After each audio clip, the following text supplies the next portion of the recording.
Baik, Bismillahirrahmanirrahim. Assalamualaikum warahmatullahi wabarakatuh. Perkenalkan, nama saya Giring Mendawar dengan NIM 10204601020 dari kelas 01 Teknik Lektur D4. Syukur atas kehadirat Allah Subhanahu wa Ta'ala atas limpahan rahmat taufik dan hidayahnya lah, sehingga kita masih beri kesempatan kesehatan untuk melakukan presentasi pada hari ini. Adapun tema daripada presentasi saya pada hari ini adalah konstanta umum saluran transmisi. Pendahuluan. Konstanta umum saluran transmisi adalah parameter penting dalam permodelan dan desain sistem transmisi sinyal. Konstanta ini menggambarkan sifat-sifat saluran transmisi seperti kapasitansi, induktansi, dan resistansi. Dalam hal ini kita akan membahas sifat saluran transmisi dan bagaimana konstanta umum digunakan dalam perhitungan dan analisis sistem transmisi. Sifat-sifat saluran transmisi. Konstanta konstanta Konstanta dielektrik adalah ukuran kemampuan suatu material untuk menyimpan energi listrik dalam medan listrik. Konstanta dielektrik saluran transmisi harus tinggi agar dapat mengurangi kebocoran medan listrik dari saluran transmisi. Kapasitas saluran transmisi.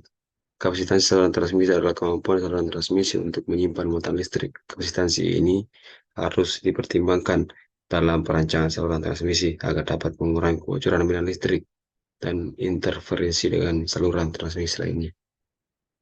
Konstanta dielektrik. Konstanta dielektrik adalah ukuran kemampuan satu bahan untuk menyimpan muatan listrik dalam medan listrik. Konstanta dielektrik dari suatu bahan dapat digunakan untuk menghitung kapasitansi saluran transmisi. Konstanta dielektrik didefinisikan sebagai rasio kapasitansi persatuan panjang saluran transmisi terhadap kapasitansi vakum persatuan panjang. Konstanta dielektrik biasanya dinyatakan dalam satuan farad per meter farad. Kapasitas saluran transmisi. Konstanta dielektrik adalah kemampuan bahan untuk menahan medan listrik. Semakin tinggi konstanta dielektrik, semakin besar kapasitas saluran transmisi. Kapasitas saluran transmisi tersebar. Kapasitas saluran transmisi tersebar terjadi ketika medan listrik tidak hanya terdistribusi di sekitar konduktor, tetapi juga di sekitar bahan isolator di antara konduktor. Hal ini menyebabkan kapasitas saluran transmisi meningkat dan dapat mengurangi efisiensi transmisi sinyal. Kapasitas saluran transmisi tersebar. Kapasitas saluran transmisi tersebar terjadi karena adanya celah udara atau bahan isolator yang memisah dua konduktor. Kapasitas ini dapat menyebabkan kebocoran sinyal, mengurangi kualitas transmisi. Konstansi merupakan parameter yang digunakan untuk mengukur kapasitas saluran transmisi tersebar. Konstanta induktansi. Konstanta induktansi adalah salah satu sifat penting dari saluran transmisi. Konstanta ini mengukur kemampuan saluran transmisi untuk mempertahankan arus listrik dalam medan magnetik. Semakin tinggi konstanta induksi, semakin baik saluran transmisi dalam mempertahankan arus listrik. Konstanta induksi dapat dihitung dengan rumus L mikro N pangkat 2 A dibagi I, di mana L adalah konstanta induksi, mikro adalah permeabilitas magnetik, N adalah jumlah lilitan kawat pada saluran transmisi, A adalah luas penampang saluran transmisi, dan I adalah panjang saluran transmisi. Konstanta induksi dapat ditingkatkan dengan menambah jumlah lilitan kawat pada saluran transmisi atau dengan menggunakan bahan yang memiliki permeabilitas magnetik yang tinggi. Induktansi saluran transmisi. Induktansi adalah sifat saluran transmisi menyebabkan timbulnya medan magnet akibat arus listrik yang mengalir pada saluran transmisi. Induktansi saluran transmisi dipengaruhi oleh bentuk dan dimensi saluran transmisi serta jenis material penghantar yang digunakan. Induktansi saluran transmisi tersebar. Induktansi saluran transmisi tersebar terjadi pada saluran transmisi yang memiliki dua atau lebih penghantar paralel yang terpisah oleh isolator. Induktansi tersebar dapat dihitung dengan menggunakan persamaan induktansi diri dan mutual pada saluran transmisi. Induktansi transmisi tersebar. Saluran transmisi tersebar terjadi ketika medan magnet dari saluran arus yang mengalir melalui konduktor saluran transmisi mempengaruhi medan magnet konduktor lainnya. Hal ini menyebabkan terjadi induksi listrik pada konduktor lainnya dan menghasilkan arus eddy yang memperkenalkan kerugian daya. Induktansi saluran transmitter tersebar dapat dihitung menggunakan rumus yang sama dengan induktansi untuk kumparan solenoida, namun dengan jumlah litian tidak terhingga. Kerugian daya akibat arus ED dapat dikurangi dengan membungkus konduktor saluran transmisi dengan bahan isolator seperti kertas dan plastik. Konstanta kapasitansi. Konstanta kapasitansi adalah suatu konstanta yang digunakan untuk menggambarkan kemampuan saluran transmisi dalam menampung muatan listrik. Konstanta ini dipengaruhi oleh jarak antara dua konduktor dan jenis bahan isolasi yang digunakan pada saluran transmisi. Semakin besar konstanta kapasitansi, maka semakin besar pula kapasitas saluran transmisi dalam menampung muatan listrik. Oleh karena itu, konstanta kapasitansi sangat penting dalam perancangan saluran transmisi yang efisien dan dapat menampung muatan yang besar. Resistansi saluran transmisi. Resistansi adalah kehambatan yang dihadapi oleh arus listrik dalam mengalir melalui saluran transmisi. Resistansi saluran transmisi disebabkan oleh resistansi kawat penghantar dan resistansi kontak antar penghantar dan penyangga. Resistansi dapat menyebabkan hilangnya energi dan mengurangi efisiensi saluran transmisi. Resistansi juga dapat menyebabkan terjadinya pemanasan pada saluran transmisi. Karakteristik gelombang saluran transmisi. Pengertian karakteristik gelombang saluran transmisi. Karakteristik gelombang saluran transmisi adalah sifat-sifat yang dimiliki oleh gelombang elektromagnetik saat melalui saluran transmisi. Sifat-sifat tersebut meliputi impedansi, karakteristik, refleksi gelombang, dan penguatan gelombang. Impedansi karakteristik saluran transmisi. Impedansi karakteristik saluran transmisi adalah impedansi yang dilihat oleh gelombang saat melewati suatu saluran transmisi. Impedansi karakteristik saluran transmisi tergantung pada sifat-sifat saluran transmisi seperti konstanta dielektrik, konstanta induktansi, dan konstanta kapasitansi. Impedansi karakteristik saluran transmisi. Definisi. Impedansi karakteristik saluran transmisi adalah impedansi yang dilihat oleh gelombang saat melalui saluran transmisi yang homogen dan tak berhingga panjangnya. Pengaruh impedansi karakteristik. Impedansi karakteristik saluran transmisi mempengaruhi refleksi gelombang pada titik terminasi saluran transmisi. Jika impedansi karakteristik dan impedansi terminasi sama, maka tidak akan terjadi refleksi gelombang. Namun jika impedansi terminasi berbeda dengan impedansi karakteristik, maka akan terjadi refleksi gelombang yang dapat merusak sinyal. Refleksi gelombang pada saluran transmisi terputus. Refleksi gelombang pada saluran transmisi terputus ketika gelombang elektromagnetik melewati saluran transmisi dan mencapai ujung terputus, maka akan terjadi refleksi gelombang. Refleksi ini disebabkan oleh adanya perbedaan impedansi antara saluran transmisi dan medium di luar saluran transmisi. Jika impedansi karakteristik saluran transmisi tidak sama dengan impedansi medium di luar saluran transmisi, maka akan terjadi refleksi gelombang. Refleksi gelombang pada saluran transmisi terputus dapat menyebabkan gangguan pada sinyal yang dikirimkan. Oleh karena itu, penting untuk menghitungkan impedansi karakteristik saluran transmisi dan medium di luar saluran transmisi agar refleksi gelombang dapat diminimalkan.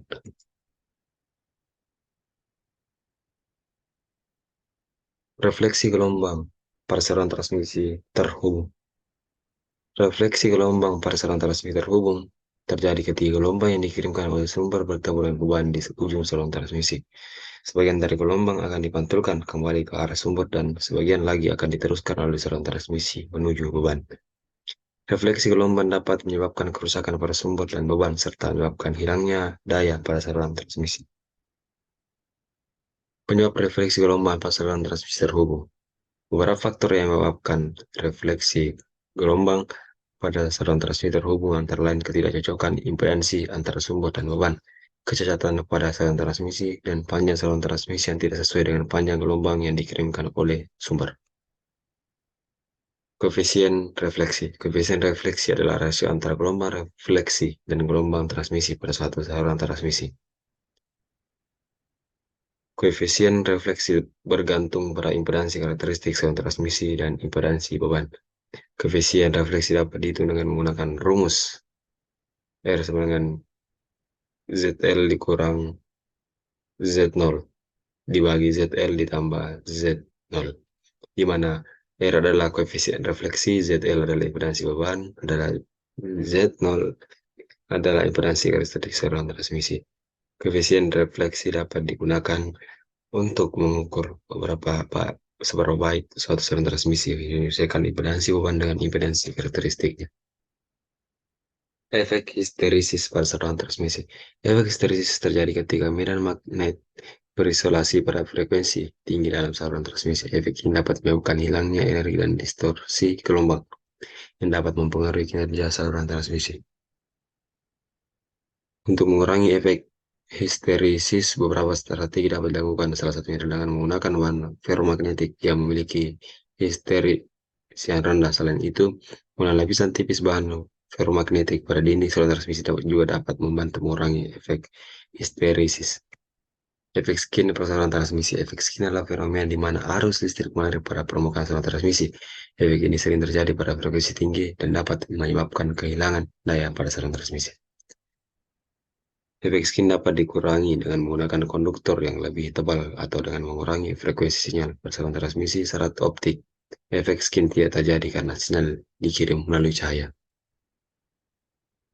Efek proksimitas pada saluran transmisi. Efek proksimitas adalah fenomena di mana medan magnetik yang dihasilkan oleh arus listrik dalam saluran transmisi mempengaruhi kinerja saluran transmisi lainnya yang berdekatan. Hal ini dapat menyebabkan distorsi sinyal dan interferensi pada saluran transmisi terdekat. Penguatan saluran transmisi. Repeater. Repeater digunakan untuk memperkuat sinyal yang lemah pada saluran transmisi. Repeater dapat menambah daya sinyal sehingga sinyal dapat menjangkau jarak yang lebih jauh. Amplifier. Amplifier juga digunakan untuk memperkuat sinyal pada saluran transmisi. Amplifier dapat meningkatkan daya sinyal tanpa mengubah bentuk gelombang sinyal. Meningkatkan kapasitas saluran transmisi. Penambahan frekuensi dengan menambah frekuensi transmisi. Kapasitas saluran transmisi dapat ditingkatkan. Namun peningkatan frekuensi juga dapat menyebabkan peningkatan kehilangan daya interferensi. Modulasi lebar pita.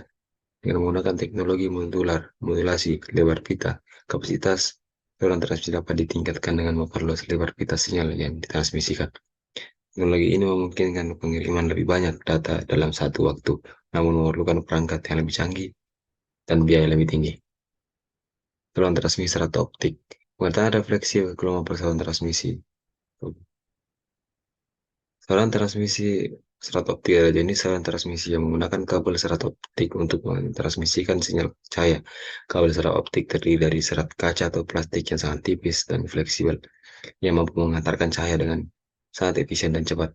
Keuntungan dari penggunaan saluran transmisi serat optik adalah kecepatan dan kapasitas transmisi yang sangat tinggi, serta ketahanan terhadap gangguan elektromagnetik dan interferensi. Selain itu, saluran transmisi serat optik juga lebih ringan dan tahan lama dibandingkan dengan saluran transmisi kabel tembaga dan koaksial. Saluran transmisi satelit. Saluran transmisi satelit adalah jenis saluran transmisi yang menggunakan satelit sebagai media transmisinya. Satelit ini ditempatkan di orbit geostasioner dan dapat menjangkau seluruh area di bumi. Keuntungan dari saluran transmisi satelit adalah kemampuan untuk menjangkau area yang sulit dijangkau oleh saluran transmisi kabel atau radio. Namun kelemahan saluran transmisi satelit adalah biaya mahal dan keterbatasan kapasitas transmisi. Contoh soal. Tentang umum saluran transmisi dapat dihitung menggunakan rumus-rumus yang terdapat pada buku referensi seperti analisis sistem terang listrik karya William D. Stephenson Jr. atau transmisi daya listrik. Soal. Sebuah saluran transmisi dengan ZO sama dengan 50 ohm dioperasikan pada frekuensi 30 MHz dan diberi beban ZL sama dengan 60 tambah C 40. Konstanta AB CD saluran dapat dihitung menggunakan rumus.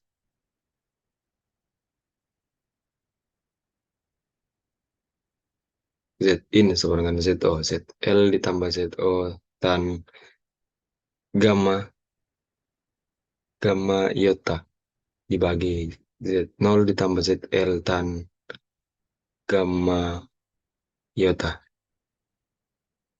Gamma sama dengan alpha ditambah I beta.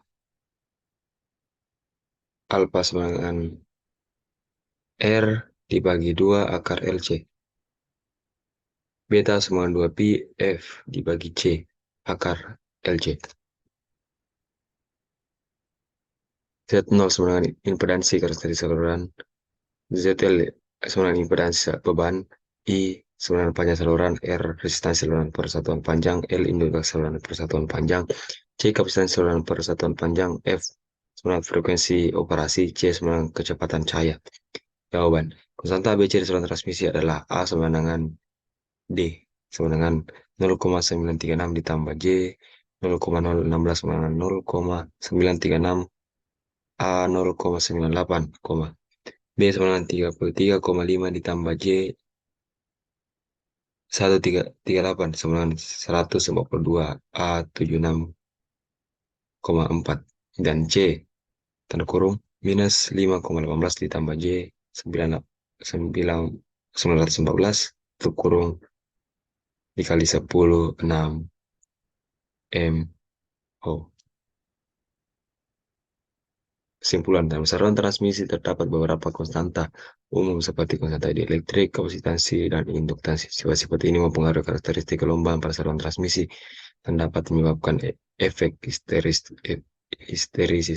efek skin, dan efek proximitas.